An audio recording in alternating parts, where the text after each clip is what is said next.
네, 안녕하세요. 로열로더 로로쌤입니다. 자, 2021년 3월 17일 수요일 시황방송 시작하도록 하겠습니다. 자, 먼저 공지 하나 해드리면 저희는 사칭범에 의한 피해자 발생을 원치 않으며 미연에 방지하고자 최초로 이렇게 번호를 공개합니다. 가입 상담은 이 번호로만 진행하고 있으니 문의 주시면 됩니다. 저희는 매일 몇 종목씩 무제한 추천해서 따라올 수 없는 그런 매매는 하지 않습니다. 종목별로 비중까지 정확하게 제시해서 포트폴리오 매매를 하기 때문에 저희 기수별 회원분들이 동일한 수익이 발생합니다. 그대로만 따라주시면 되고, 간혹 금액만 문의하시는 분들이 계시는데 여러분들의 계좌 상황을 저희가 파악하고 투자 성향을 파악해 그에 맞게 투자하기 때문에 성공을 하는 겁니다. 작년 4월에 코로나 이후 그리고 11월 이 두 번의 기회가 있었죠. 이때 두 차례 큰 기회에서 수익을 달성했기 때문에 따뜻한 연말을 보냈는데, 올해 첫 번째 기회는 3월입니다. 작년 11월과 매우 흡사한 시점이죠. 그래서 첫 번째 기회인 3월 회원 모집 시작합니다. 자, 지원하시는 방법은 저희가 누누이 말씀드리듯이 저희 홈에 있는 커뮤니티에 공지사항에 있는 요 폼에다 작성해 주시면 되고, 아니면 요 동영상 보시면은 제 영상 하단에 항상 모든 영상에 나와 있습니다. 여기 서비스 가입 및 상담 문의라고 해서 폼이 있으니까 요거 작성해 주시면 됩니다. 그리고 아까 공개해 드린 번호로 연락을 주셔도 저희가 직접 구두로 리서치 작성해 드리니까 연락 주시면 됩니다. 자, 본론으로 넘어가서, 자, 다우지수입니다. 자, 전일 뭐 0.39% 그냥 뭐 휴식 그대로 그냥 취했다라고 생각하시면 됩니다. 그냥 뭐 그대로 뭐 상승 흐름을 이탈하거나 하는 움직임이 전혀 없었다라고 보시면 될 것 같아요. 그리고 나스닥 같은 경우도 상승 흐름은 그냥 유지되는 횡보 정도죠. 추가 상승도 추가 하락도 나오지 않았고 21선 위를 잘 유지를 해줬습니다. 그래서 이번 주 후반이 마지막 고비가 될 가능성이 있다. FOMC에서 무언가 여러분들이 생각하는 완벽한 완화적인 정책을 발표할 가능성은 좀 매우 낮지 않겠느냐라고 본다라고 저희가 지난달부터 말씀을 드렸어요. 이는 뭐 제가 독단적으로 생각했다라기보다는 전체적인 상황이 그렇게 흘러가고 있습니다. 국채금리가 조금 올라가긴 했는데, 맞습니다. 그 부분은 올라간 건 맞아요. 근데 경기 회복에 대한 기대감이다라고 말씀드렸고, 이 부분에 대해서 이제 오퍼레이션 트위스트라던가 아니면은 이제 YCC라던가 해서 이제 뭐 결론적으로 어떤 정책을 하던 장기채 금리를 매입을 해서 좀 안정화를 시키는 연준이 개입하는 부분을 얘기하는 건데, 이런 정책은 연준에서 사용 안 해도 된다라고 지금 생각하고 있는 이런 의견을 계속 밝히고 있죠. 그리고 연준뿐만 아니라 미국에 있는 이제 재무장관, 재무부에서도 이제 옐런 의장이 동일하게 얘기를 합니다. 뭐 연준 의장 출신이죠, 바로 전. 그래서 동일한 흐름을 보이고 있으니까 굳이 이 부분에 대해서 뭐 만약에 시장에 저렇게 뭐 국채 매입에 대한 얘기가 안 나오네라고 실망감을 가질 필요가 없어요. 이미 시장에 다 반영돼 있어. 이 구간에 다 반영된 거예요, 그 부분은. 그리고 금융기관 뭐 SLR 연장 같은 경우도 기존에도 뭐 안 한다라고 얘기를 했고, 그리고 안 할 가능성이 높다라고 얘기를 했고, 최근에 장기채가 인상되면서 은행이 수익성 회복하면서 재무 건전성이 좋아지고 있기 때문에 굳이 안 해도 되지 않겠느냐라는 의견 쪽이 나올 수가 있어요. 그래서 참고하시고, 그리고 연방예금보험공사 의장이 이 연장의 필요성을 못 느낀다라고 발언도 기존부터 했었기 때문에 뭐 굳이 이번에는 특별한 여러분들이 원하는 특별한 정책을 본다라기보다는 이런 뭐 정책이 오히려 안 나오는 게 더 유리하지 않나 싶어요. 예를 들면은 제가 말씀드리는 정책은 이 오퍼레이션 트윗이나 YCC 이런 게 나오면 뭐 좋겠지만, 이게 아니고 이번에 질문하는 게 금리 인상 되는 거 아닙니까? 계속 질문하고 있잖아요. 금리 인상 안 한다라고 했죠. 인상 안 한다. 그럼 무슨 정책이냐? 테이퍼링이나 이런 뭐 다른 이런 부분에 대해서 아예 언급을 안 하는 게 좋아요. 이거 언제 할 겁니까? 아유, 그거 지금 신경 쓰지 마세요. 라고 그냥 일축해버리는 게 좋지, 뭐 연말 뭐 내년쯤 뭐 언제 생각해보겠다 그런 말 자체가 아예 안 나오는 게 더 좋은 겁니다. 그래서 지금은 생각하고 고려하고 있지 않다라는 그런 뉘앙스의 발언이 가장 좋은 거다라고 생각하시면 되고, 점도포랑 뭐 그 연준의저 의원들이 이제 얘기하는 뭐 이런 뭐 표결이나 이런 부분은 좀 뭐 보면 될 것 같아요. 그래서 뭐 크게 여러분들이 걱정할 만한 일은 나오지 않을 것이고 그렇다고 어마어마한 호재가 나오지도 않을 겁니다. 그래서 만약에 실망감에 이렇게 살짝 이렇게 꺾인다라고 해도 뭐 13,200, 13,000 요 사이 정도 이렇게 내려왔다가 흔들기 정도 나왔다가 올라가겠죠. 이게 마지막 곱이다라고 말씀드렸어요. 그래서 이번이 정말 기회입니다. 이게 한 차례 바닥은 형성을 했으니 이중 바닥성으로 움직일 것이냐, 좀 이렇게 하락이 나오면서 만약에 뭐 테이퍼링이나 이런 부분을 언급했다 그러면은 이렇게 이중 바닥성 움직임이 한번 나올 수 있어요. 그리고 나서 해명을 하겠죠. 아이 그게 아니다. 시장에서 왜 이렇게 받아들이는지 그렇게 받아들이지 말고 내가 말한 뜻은 다른 뜻이다라고 분명히 해명을 할 겁니다. 그러면 좀 안정화가 되겠죠. 그게 아니면은 요렇게 살짝만 쉬어가는 요런 흔들기 정도만 나오고 회복될 가능성이 높다. 그러면은 역헤드앤 숄더 모양 나오는 거죠. 단기적으로는. 그리고 뭐 그렇게까지 뭐 큰 하락까지는 아닙니다. 지금 구간은 쉬어가는 구간 정도로 생각하시면 돼요. 자, 우리나라도 마찬가지죠. 지금 작년부터 해가지고 올라온 구간을 보시면은 아까 말씀드린 작년 3, 4월 요 4월 구간 요 굉장한 기회였죠. 그리고 작년 11월 구간 요 때도 굉장한 기회였죠.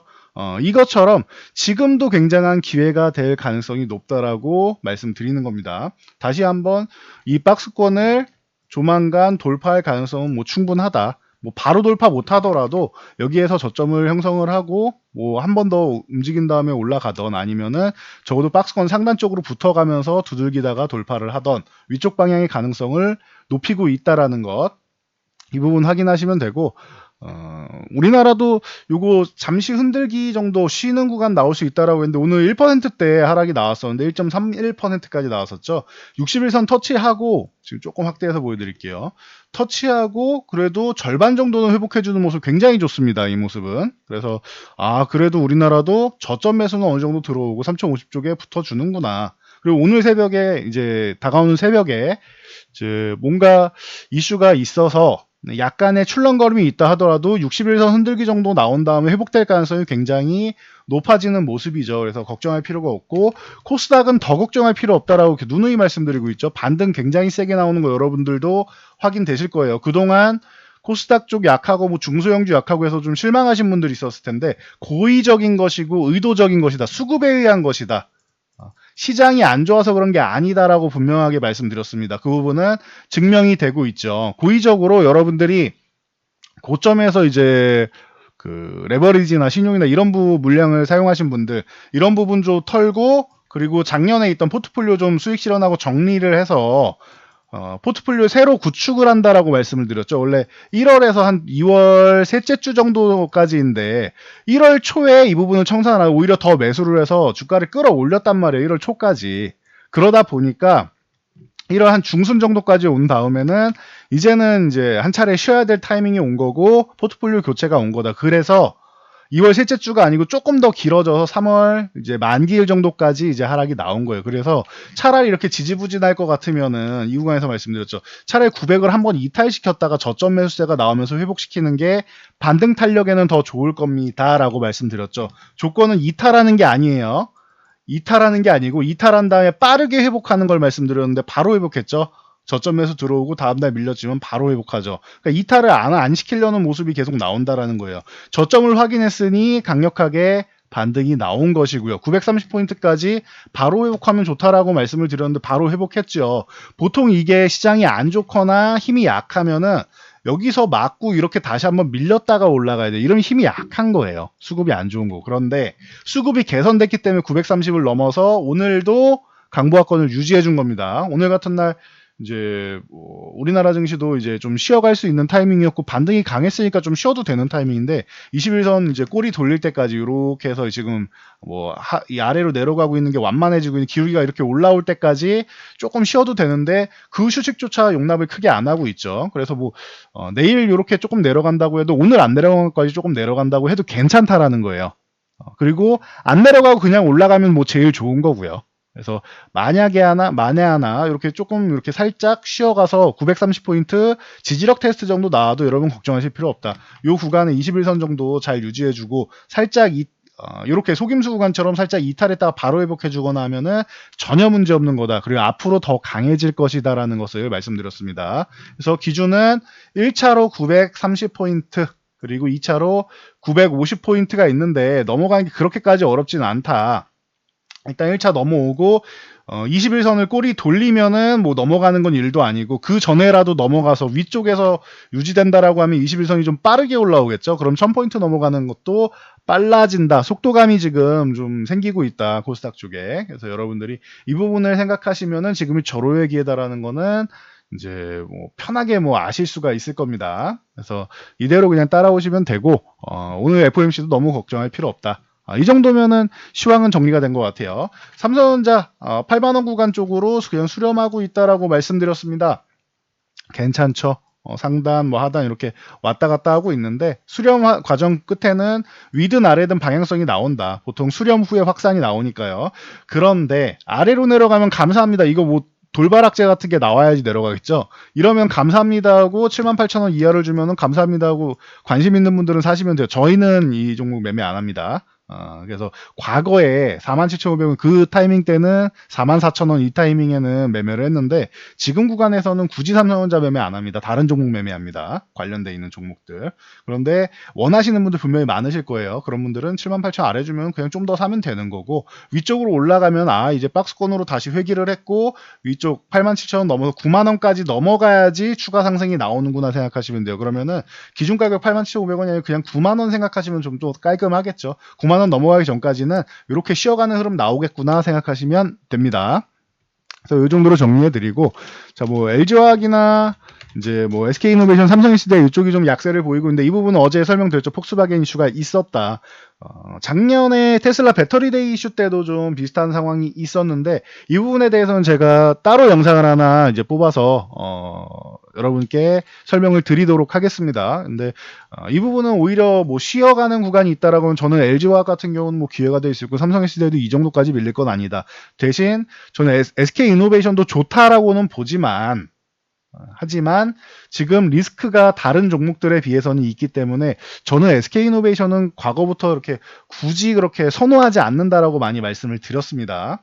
과거에 한 10년 전에는 2009년, 10년도 더 전이죠. 그 당시에 SK 에너지 시절에는 많이 매매를 했는데 제가 최근 몇 년 사이에는 SK 이노베이션보다는 LG화학 쪽에 집중하시는 게 낫고 작년 같은 경우에도 단기적으로는 삼성 SDI가 좋을 수 있지만 장기적으로 볼 때는 LG화학이 좀 안정적이지 않겠느냐로 누누이 말씀을 드렸습니다. 참고하시면 될 것 같아요. 자, 그리고 종근당. 이 종근당 기업이 이제 코로나19 치료제죠. 이 나파벨탄 쪽으로 해서 이제 두 번째 치료제가 될 것이냐. 이 부분에 대해서 뭐 셀트리온의 레키노나라주처럼 한 달 정도는 걸리지 않겠냐. 그럼 4월에 통과되지 않겠냐, 통과가 된다라고 하면. 근데 제가 항상 말씀드리지만 이건 허가를 받아야지 호재가 되는 것이고 허가 나오지 않으면 말짱 꽝이다라고 작년부터 계속 말씀드렸습니다. 그리고 효과가 어느 정도 좀 있어야 되는데 이 나파벨탄이 지금은 잘 모르겠네요. 허가 심사를 위한 전문가 자문단에 의해서 이게 효과 입증 안 된 거 아니냐라는 적절하지 않다라는 얘기가 나왔어요. 그래서 저라면은 지금 구간에서는 이 종목을 매매 안 할 것 같아요. 내일은 오히려 이 소식이 들렸으니까 아래로 내려갈 가능성이 높습니다. 그러니까 참고 정도 하시면 될 것 같아요. 그래서 종근당 바이오, 경보제약, 뭐 종근당 홀딩스, BC월드제약, 뭐 펩트론 뭐 이런 종목들이 연관돼 있는데 방금 말씀드린 종목들은 굳이 저는 그렇게 메리트를 잘 못 느끼겠습니다. 그래서 참고 정도 하시면 될 것 같아요. 차라리 효과가 어느 정도 있느냐 차이일 뿐이지 셀트리온 같은 경우가 통과가 됐으니까 그쪽이 더 좀 이제 매력적이지 않나 싶습니다. 그래서 뭐 셀트리온 그룹주 같은 경우 제가 한 번씩 올려드리니까 정리해서 올려드리도록 하겠습니다. 그리고 이베이 쪽 이제 그 얘기가 많이 나오고 있죠. 그래서 롯데그룹 이제 뭐 이마트, SK텔레콤, 뭐 MBK파트너 이쪽이 이제 인수전 예비 입찰에 뭐 참여했다라고 하니까 꽤 성공적으로 입찰을 하고 있어요. 그러다 보니 한국맨널티라던가 이런 종목들이 올라오고 있습니다. 뭐 클리오 같은 경우도 마찬가지고 이런 종목들이 이제 베스트 파트너 정도로 생각하시면 돼요. 이베이 코리아에. 그리고 뭐 카페24 같은 경우도 마찬가지로 이런 종목들이 이제 좀 연관돼 가지고 올라오는데 카페24는 이렇게 테마성으로만 움직이기에는 이제는 사이즈가 좀 커졌죠. 그래서 참고 정도 하시고 대신 이 3만 원 부근에서는 이제 반등이 잘 나오고 있으니까 이 21선, 61선 뭔가 코스닥 차트에서도 21선 넘어가서 61선 넘어가야 됩니다라고 말씀드렸는데 뭔가 굉장히 비슷하죠. 이 종목도 34,500원 넘어가는 게 중요합니다. 34,500원을 넘어가서 안착해서 이탈하지 않는다라고 하면은 4만원까지는 어렵지 않고 4만원을 돌파해야 추가적인 상승을 볼 수 있다라고 생각하시면 됩니다. 그리고 뭐 세틀뱅크라던가 뭐 갤럭시아 모니터리 이런 종목들이 좀 엮여 있으니까 참고 정도 하시면 될 것 같아요. 자, SK가스 같은 경우는 SK 디스커버리가 이제 지분 확보한다 해서 이제 뭐 공개 매수를 얘기를 했죠. 그래서 주당 10만 9천 원에 얘기를 했습니다. 그러면은 지금 현재 가격보다 위죠. 그러다 보니 요 모멘텀으로 해서 그래도 그러면은 10만 9천 원, 11만 원 정도는 돼야 되지 않겠느냐라는 이제 의견이 오가면서 지금 오늘 뭐 멋진 모습 보였습니다. 그래서 최근에 좀 쉬어가는 모습 보였는데 참고 정도 하시면 될 것 같습니다. 그래서 11만 원 기준으로 아래쪽에 있으면은 그래도 경영진들 입장에서는 좀 싸다라고 생각하는 게 아니겠느냐라는 의견 이렇게 받아들이시면 될 것 같고요. 자, 10만 9천에 46만 주를 넘게 매수한다고 합니다. 46만 1512주인데 약 46만 주라고 생각하시면 되고 기간은 한 번에 매수하는 게 아니고 4월 5일까지라고 하니 그때까지는 모멘텀이 나올 수 있겠죠. 그때까지는 요 구간 정도까지는 뭐 어렵지 않겠죠. 그래서 뭐 맞고 밀릴지 아니면은 이 구간을 돌파하게 될지는 모르겠지만 11만 원 정도까지는 목표를 단기적으로 볼 수 있다. 넘어가면은 그냥 보유하시면 되겠죠. 그래서 장기로 보시는 분도 뭐 가능할 것 같다 보시면 되고요. 뭐 아이즌 같은 경우가 이제 mRNA 코로나19 백신 기대감 쪽으로 얘기가 나왔는데 잘 생각해 보세요. 자, 이 기업이 백신이 나와서 성공하면은 굉장히 좋을 것 같습니다. 저도. 자, 언제 임상이 진행되느냐? 3분기에 임상 1상 진행된다고 합니다. 자, 그러면은 임상 1상 진행하고 그럼 적어도 임상 2상까지는 좋은 통계가 나와야지 뭐 조기 승인을 신청하든지 하겠지요. 그러면은 올해가 지나고 내년 정도 돼가지고 만약에 정말로 성공을 했어요. 그러면은 이걸로 엄청나게 이득을 볼 수 있을까요? 라고 저는 생각이 드네요. 그래서 백신이나 뭐 치료제나 출시가 되더라도 언제쯤 출시가 되느냐 이 기간도 여러분들이 잘 따져보셔야 돼요. 우리나라만 봐도 미국만 봐도 이미 백신을 충분히 확보를 해놨잖아요. 그러면은 그렇게까지 수혜를 볼 수 있겠느냐라는 부분에 대해서는 약간의 물음표가. 그리고 이것도 마찬가지예요. 아까 종군당 말씀드린 것처럼 성공을 해야 되는 겁니다. 아직까지는 뭐 기대감 정도니까 그 정도로 보시고 기대감 수준에 적절히 정리하는 것도 방법이 될 수 있다라고 생각하시면 될 것 같습니다. 자, 데브시서즈 같은 경우도 뭐 기존에도 뭐 수차례 말씀드렸는데 작년부터 뭐 말씀을 드렸었는데 쿠키런 이쪽에 그동안은 굉장히 좀 어려웠었다. 예전에 애니팡 같은 경우도 그 알러브 커피도 그렇고 뭐 데브시스터즈도 그렇고 초반에 이제 뭐 어플로 이제 흥했던 게임 쪽으로 흥했던 이런 기업들이 중간에 매출 지속성이 안 돼가지고 몇 년 지나면 떨어지잖아요. 그래서 컴투스 같은 경우 서머너즈어 하나에 너무 집중돼 있어서 이 부분에 대해서 이제 수익의 다각화가 필요하다라고 말씀드렸는데 데브시서즈 같은 경우 최근에 쿠키런 킹덤 말씀드렸죠. 매출 지속성이 확보가 되었기 때문에 좋은 모습을 보이는 거다라고. 그래서 참고 정도 하시면 될 것 같습니다. 그리고 국제 곡물가, 뭐 사료가 이 부분 상승하는 거 꾸준히 말씀드렸을 거예요. 해운 지수도 계속 올라가는 거 말씀드렸을 거고. 그래서 뭐 한일사료라든가 뭐 우성사료, 현대사료, 팜스토리, 미래생명자원 같은 이런 종목들이 전체적인 이제 사료 관련주들 좋은 모습 보였고, 저렇게 올라가야 된다라고 하면 곡물가락 다 올라간다라고 하면 뭐 종자라든가 뭐 아시아 종료라든가 뭐 작년에 한번 굉장한 파동이 있었죠. 보시면은 이런 아시아 종료라던가 뭐 조비 경영 이런 종목들이 한 차례는 뭐 관심을 다시 한번 받을 수도 있다라는 거 참고하시면 될 것 같아요. 이때 너무 관심을 받았기 때문에 그 후에는 12월부터는 3개월 동안 지금 휴식을 잘 취하고 있다라고 보시면 됩니다. 이거는 6,400원을 넘어가야 되는 종목입니다. 이런 식으로 여러분들이 지지와 저항을 정확하게 설정해 놓고 보시면은 도움이 많이 됩니다. 그리고 자, 한국수력원자원에서 이집트 엘디바의 원전 사업의 수주를 추진한다라고 하죠. 그래서 뭐 MOU도 맺고 자꾸 적극적으로 간다라고 하는데 그 기대감으로 뭐 한전기술, 뭐 현대중공업, 뭐 두산중공업 중심으로 해서 뭐 작은 종목으로는 오르비텍, 뭐 보성파워텍, BHI 같은 종목들이 있는데 잘 생각해 보세요. 우리나라가 이게 원전을 수출을 하는 거 저는 굉장히 원하는 사람이에요. 우리나라는 굉장히 안전한 이 원전을 이제 뭐 뭐 건설할 수 있는, 설립할 수 있는 이런 기술력을 갖춘 국가 중에서도 굉장히 안전성으로는 우리나라가 전 세계에서 뭐 탑을 다투는데 우리나라 정책을 보세요. 우리나라에서 탈원전을 하죠. 그런데 원전을 수출한다라고 하면 이거는 그냥 제 기준에서는 이건 거의 기적적인 일이 아닌가라고 생각이 듭니다. 그쪽 나라에서도 우리나라 시스템이랑 다 볼 거고, 물론 원전 가동을 이제 복구는 했지만 정책 자체가 아니 저렇게 안전한 나라인데 본인들도 탈원전을 하는데 왜 우리한테 수출을 하지라고 생각을 하는 게 정상이 아닌가라고 저는 그렇게 생각이 됩니다. 그래서 수출을 하게 된다면 뭐 좀 거의 뭐 기적적인 상황이 아니겠느냐라고 보고는 있는데 한수원에서 좀 잘 해가지고 이 부분이 좀 잘 성사가 됐으면 좋겠습니다. 탈원전 정책을 펼치려 했지만 우리는 자원국가가 아니기 때문에 그런 것이고 다시 한번 원전을 가동하는 것이고 뭐 이렇게 잘 자료를 준비해가지고 좀 제출하면 좋을 것 같습니다. 그래서 좋은 결과가 있었으면 좋겠다라는 거, 기적이 좀 자주 좀 일어났으면 좋겠네요. 그래서 이 정도 보시면 될 것 같고. 그리고 아까 뭐 이베이 코리아 말씀드렸는데 이쪽이 계속 흥행하는 게 쿠팡 때문이죠. 쿠팡 관련주들은 제가 이제는 좀 놓아줄 때가 됐다라고 계속 말씀을 드렸는데 이 처참하죠. 이 동방이나 이런 종목들 보면은 대표적으로 올라간 종목이 동방인데 계속 말씀드렸죠. 이거 여러분들 위험할 수 있다고. 그리고 9,100원 이탈하면은 더욱더 위험할 수 있다라고 했는데 벌써 7,000원까지 이탈했습니다. 그래서 여러분들 가급적이면은 제가 상승한 후에 좀 쉬는 구간에서 이렇게 아예 박스권 그어드리잖아요. 그럼 9,100원 이런 구간에서 9,000원, 9,100원 이런 구간에서는 좀 유지를 해준다라고 하면은 하단에서 보고 상단에선 정리 대신 하단 이탈하면은 꼭 손절하고 나와야 됩니다. 이런 말씀을 드리죠. 왜냐 위험 관리, 리스크 관리가 더 중요하다라고 말씀드렸습니다. 이게 이렇게 보시면 돼요. 시장의 영향력으로 기업의 전망은 굉장히 좋은데 시장의 영향력으로 내려갔어요.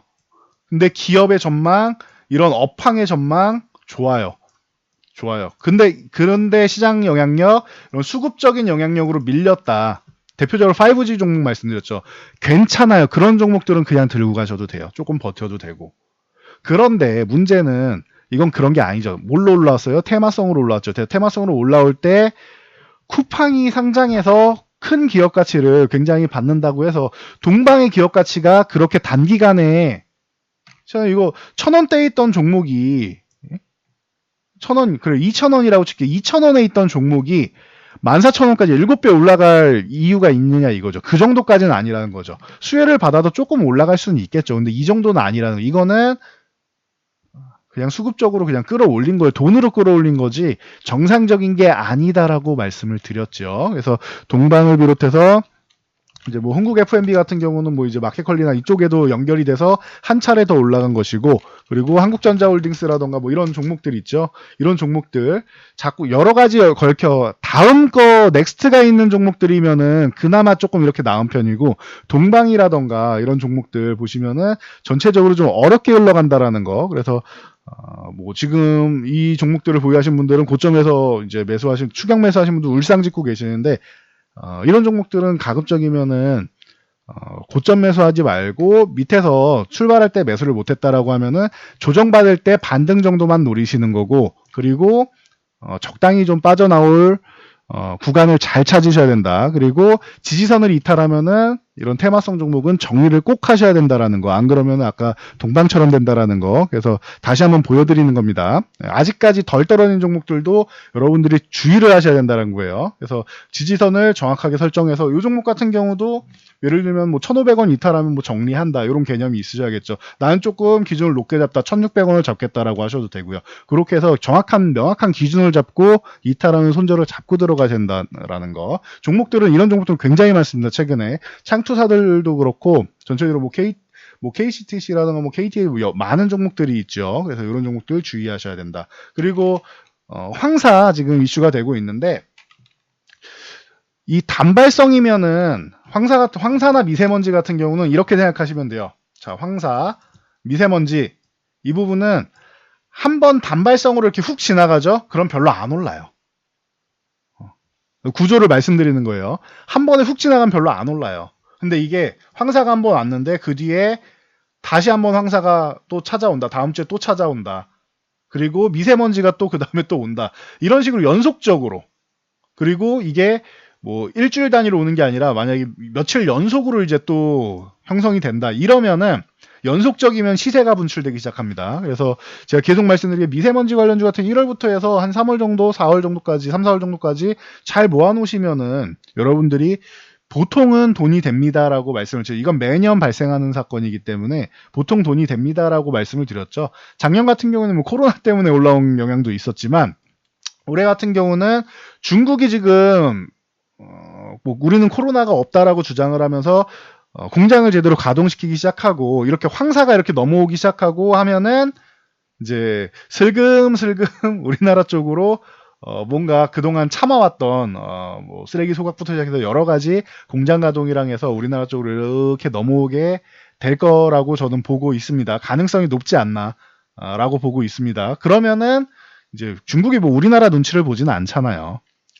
글로벌 시장의 눈치를 보는 거지 우리나라 눈치를 보지는 않는단 말이에요. 그러면은 크리엔사이언스나 뭐 아니면은 위닉스, 위니아dim체 이런 종목들 말씀을 드렸는데 이런 종목들은 이렇게 연속적인 흐름이 나오고 중국에서 미세먼지 넘어오고 한다라고 하면은 그러면은 그때 시세가 다시 한번 분출될 것이다. 지금 짤막하게 한 차례 올라왔다가 쉬는 구간이 나왔죠. 여기서 다시 한번 이슈가 된다라고 하면 추가적으로 고점을 돌파해서 가는지 확인하시고 고점 돌파하면 이제 시세가 분출된다라고 보시면 돼요. 그래서 참고 정도 하시면 될 것 같습니다. 종목들은 뭐 크리넨사이언스, 위닉스, 뭐 위니아딘체, 뭐 파세코, 신일전자, 뭐 오공, 웰크론, 뭐 상하프론텍 많죠. 그래서 종목들은 굉장히 많으니까 여러분들이 보시면서 관심 종목에 넣어놓고 매년 발생하는 일이잖아요. 그래서 만약에 1, 2월 되기 전에 그 전년도 뭐 가을부터 해가지고 겨울까지 시세가 분출됐다라고 하면은 그 해는 한 쉴 가능성이 높습니다. 그런데 그런 상황이 아니다라고 하면 보통은 이제 연초 조금 지나면서부터 여러분들이 차근차근 한 주 한 주 모아보면은 이것도 말씀드린 다음에 뭐 은근슬쩍 이제 수익을 이제 붙여가고 있죠. 그래서 크리넨사이언스 같은 경우도 이제 뭐 관심 가져볼 수 있고 위닉스도 그렇고 위니아딘체 이런 종목들도 괜찮고 뭐 성장주들도 지금 굉장히 준비하고 있는 종목들이 많이 있습니다. 시동 걸고 있는 종목들 많이 있으니까 여러분들이 지금은 절호의 시장이고 절호의 기회가 있는 시장이니 걱정하실 필요 없다. FOMC 걱정할 필요가 없고 금리에 대해서 걱정할 필요가 없고 그리고 이제 뭐 테이퍼링이나 이런 이제 뭐 완화 정책에 대해서도 이런 정책에 대해서도 이제 여러분들이 그렇게 걱정할 필요가 없다. 지금 시장은 현재 구간을 좀 유지되는 부양책 쪽으로 해서 유지가 되는 구간이고 돈으로 흘러가는 구간이기 때문에 저 돈을 자금을 시중에 돌아다니는 돈을 회수하는 정책, 테이퍼링 같은 이런 금리 인상 같은 정책이 나오지 않는다라고 하면은 그 전까지는 걱정이 없다. 그리고 그 정책은 올해는 어려워요. 그런 정책을 올해 나오기는 어려워요. 제가 말씀드린 빨라야 내년 하반기가 되지 않을까 싶고 그 정책들은 그래서 빨라야 내년 하반기, 조금 늦으면 내후년이 되지 않을까 싶다. 대신 내년 하반기에 나오면은 상반기 정도에는 우려감이 나올 수는 있겠죠. 그러니까 그 정도까지만 여러분들이 머릿속에 새겨두고 진행하시면 될 것 같아요. 지금은 그렇게 걱정할 구간이 아니다. 장기채 금리 올라오다 조금 해소가 됐고 그 부분은 일본에서 뭐 국채 투매하는 부분이랑 지금 최근에 뭐 경기 회복에 대한 기대감이랑 여러 가지 측면에서 조금 올라와서 안정을 찾아가고 있으니 과도하게 우려감 가질 필요 없다. 이제는 여러분들이 조금 안심하셔도 되는 구간이고 이번 FOMC 정도만 지나가면은 당분간은 여러분들이 크게 뭐 걱정할 게 없다. 이 부분만 알고 가시면 될 것 같습니다. 저는 여기까지 말씀드리고 물러가도록 하겠습니다. 영상이 도움되셨다면은 영상 하단에 있는 이제 좋아요와 그리고 댓글 그리고 알람 설정 해주시고요. 영상 잘 참고해서 모두 안전 투자하시기 바랍니다.